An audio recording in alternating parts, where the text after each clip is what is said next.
Nettey, a young and vibrant entrepreneur, is the CEO of Feed Afrique Farms, a poultry farm located uphill at Asesseso in the Okra district of the Eastern region. With over 35 workers, Feed Afrique, which began 2 years ago on a 50-acre land, is currently operating with 80,000 birds. The 2020 target of the company, which was to breed 100,000 birds, unfortunately cannot be achieved due to shortage and scarcity of poultry feed. Been in business 2 years, Feed Afrique. We responded to the call to duty for youth in agriculture farming, yes, so we decided to go into the poultry business. So we've been in 2 years now. We're currently set up for 80,000 capacity of layers, and we were hoping to even increase our productivity, but due to the current challenges we're having with feed, we'd have to scale back and see how things pans out before we move further. Yeah, you're talking about challenges. What specifically? So currently we don't have feed to feed our birds. All the ingredients we use to manufacture feed are in short supply. So there is no maize, soya or wheat bran. And the few that it's around, it's on high price.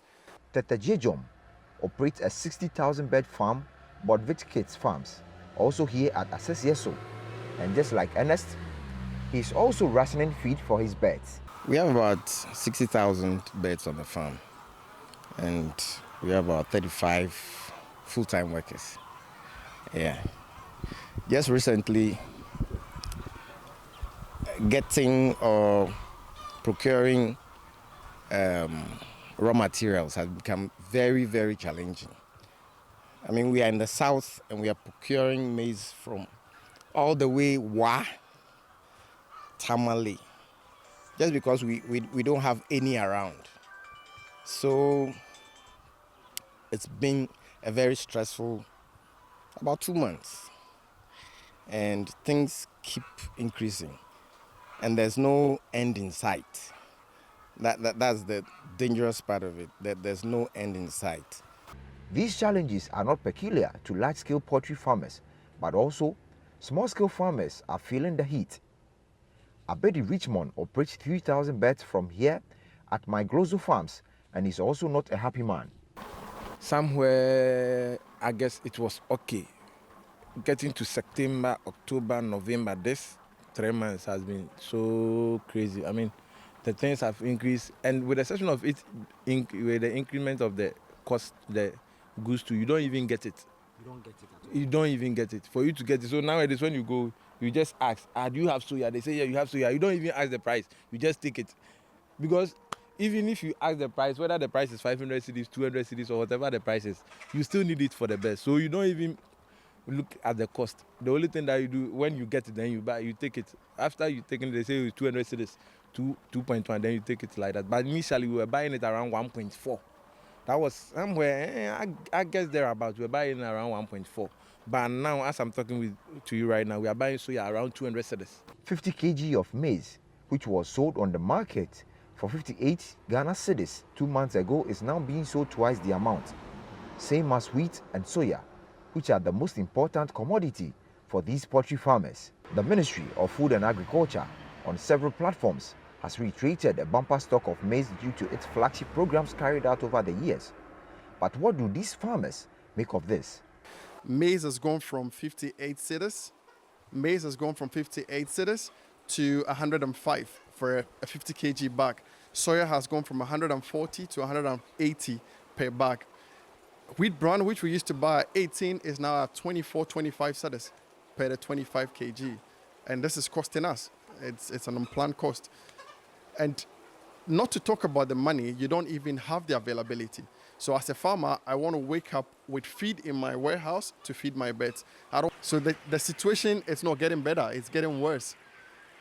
Instead of what government is persisting that there is enough maize in the system to export, we don't have the maize.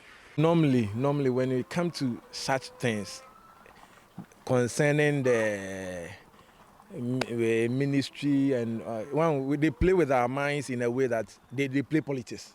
I'm not a politician. I don't do politics. I don't want to go to politics. But then they do politics. They use the people mind to play politics, because I know they are doing planting for food. I went to Agric College, so I know a little bit about Agric. They are doing planting for food, and those, it is a good thing. But then the resource is not coming as they are saying it. They are portraying it to the nation that there is this metric of maize. It's not as that. When you go to the underground and you check, there is no maize. Added to that, the authorities are not talking. So we are not seeing a clear way forward. So yeah, we'll just appeal through every means possible to the authorities, especially the Minister of Agric. That's becoming unbearable.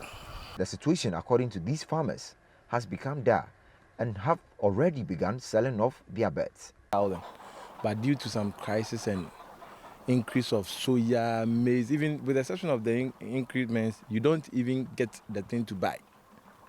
So some of us, like me, I'm deciding to sell about 2,000 so that it will remain just 1,000 for me to manage it for a while. When the crisis comes down, then I go in for new chicks. It's across country.